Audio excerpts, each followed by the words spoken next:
আসসালামু আলাইকুম। আশা করি আল্লাহ তাআলার রহমতে সবাই ভালো আছেন। আজকে 16ই মে 2024 ঢাকা, সিলেট, চট্টগ্রাম ভিএফএসে আজকে কতজন ভিসা পেল এবং কতজন রিজেক্ট হলো তা নিয়ে বিস্তারিত আলোচনা করব, সাথেই থাকুন। সিলেট ভিএফএস গ্লোবালে আজকে মোট ডেলিভারির সংখ্যা 12টি, তার মধ্যে 3টি পাসপোর্টে ভিসা লাগে।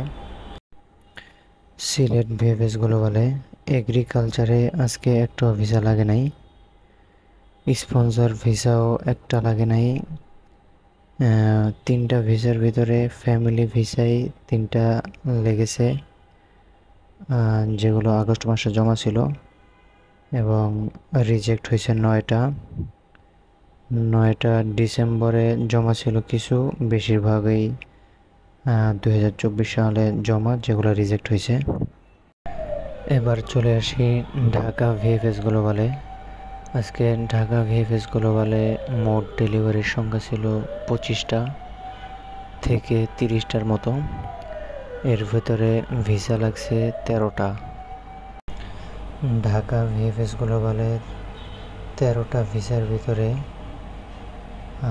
এগ্রিকালচার ভিসা একটাও হয় নাই আজকে, স্পন্সর ভিসাও একটাও হয় নাই।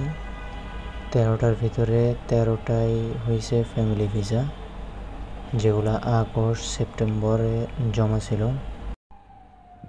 রিজেক্ট হয়েছে 4টা, যেগুলা সবগুলাই 2024 সালে জমা ছিল। তো এরপরে হচ্ছে চট্টগ্রাম ভিএফএস গ্লোবাল। আজকে চট্টগ্রাম সম্পর্কে কোনো আপডেট নিতে পারি নাই, কোনো সুনির্দিষ্ট তথ্য আজকে পাই নাই, এজন্য চট্টগ্রাম ভিএফএস গ্লোবালের কোনো আপডেট আজকে দিতে পারলাম না। তো ঢাকা এবং সিলেটে দেখা গেল আজকে কোনো ভালো পরিমাণ ভিসা দেয় নাই, যেগুলো দিছে সবগুলোই ফ্যামিলি ভিসা, আর যেগুলো জমা ছিল ফ্যামিলি ভিসা আগস্ট সেপ্টেম্বর, এবং যেগুলো রিজেক্ট হয়েছে এগুলো সবই 2024 সালে জমা। তো আজকে খুবই কম ডেলিভারি দিছে এবং ভিসার রেশিওটা আজকে খুব কম ছিল। আজকে যে ভিসার রেশিও এবং ডেলিভারি, এটা আসলে খুব হতাশাজনক। এরকমভাবে দিতে থাকলে আসলে আমাদের ভোগান্তি আরও বেড়ে যাবে। আর বর্তমানে যে ভিসাগুলো হচ্ছে সবই আগস্ট মাসের, তো এখনও আগস্ট মাসেরটা শেষ হয় নাই, আরও সামনেরগুলো তো বাকি আছে। প্রায় আমাদের জানুয়ারি, ফেব্রুয়ারি, মার্চ এগুলো পেতে আসলেই খুব দেরি হয়ে যাবে। তো ইতালির ভিসা সম্পর্কে নতুন নতুন আপডেট এবং সকল ধরনের তথ্য পেতে আমার চ্যানেলটাকে সাবস্ক্রাইব করে রাখতে পারেন।